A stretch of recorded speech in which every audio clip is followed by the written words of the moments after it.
Hello friends, welcome back. I'm Beth, here to help you fulfill your potential in meditation.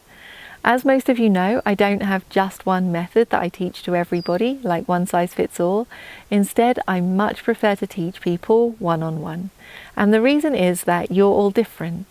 So please use these videos as a guideline, and if there's anything that isn't quite working for you or anything that doesn't quite fit, then be in touch and I'll be more than happy to discuss those things with you one-on-one. Today's video is about the 4 stages of enlightenment. Now, unfortunately, when we first experience Nibbana, we don't suddenly become fully enlightened or all of a sudden we've made a remainderless ending of all suffering.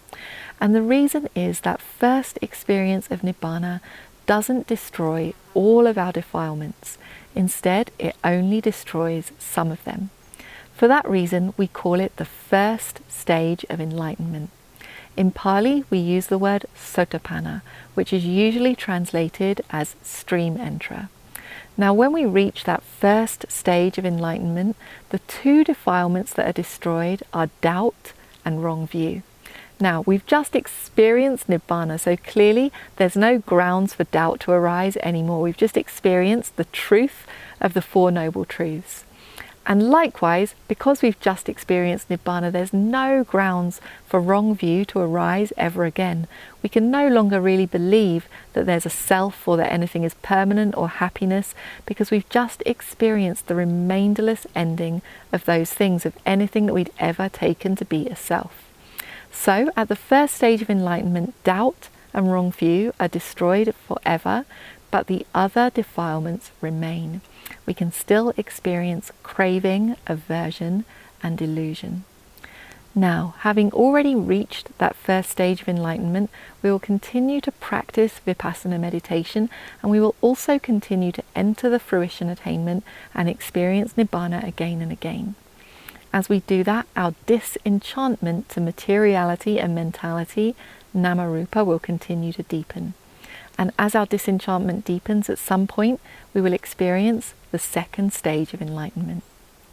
In Pali, we call the second stage of enlightenment Sakaragami, or once returner, because having reached that second stage of enlightenment, we will only have one more life at most in the sense sphere. Now, the second stage of enlightenment destroys some more of the craving and some more of the aversion, but it doesn't destroy craving and aversion completely. It only reduces them. We then continue to practice Vipassana. We continue to enter the fruition attainment again and again. Our disenchantment deepens further. And at some point, we will reach the third stage of enlightenment. In Pali, we call the third stage of enlightenment Anagami, or non-returner, because somebody who has reached this stage will not be returning to the sense sphere again. If they have any future lives, it will be in the Brahma realms, in the jhana realms. They will not be returning to the sense sphere again. Now, that third stage of enlightenment destroys all aversion and all sense craving forever. So somebody who has reached that stage can no longer get angry, afraid. They can no longer have craving for cake or hummus. All of those defilements have been destroyed forever. But that person does still have some defilements remaining.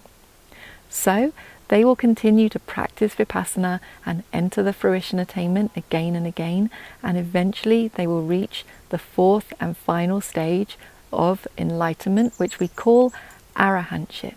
This is our full enlightenment. That 4th and final stage of enlightenment will destroy all of the remaining defilements, which is a subtle type of pride, some attachment to the jhana states, and a very slight restlessness. At that 4th and final stage of enlightenment, there will be no next life. At that time, we have made a remainderless ending of all suffering. So that's what I have to say today about the 4 stages of enlightenment. If there's anything you're confused about or anything you're unsure of, then be in touch with me. I'll be more than happy to discuss the details with you one-on-one. But now's the time to get off of the screens, get onto the cushions. Let's actually do the practice. There's no reaching these 4 stages of enlightenment by watching videos. We have to actually do the practice, so let's not waste time. As most of you know, I do all of my work on a donation basis. So I encourage you to support me either through Patreon or through my website so that I can continue to make these videos.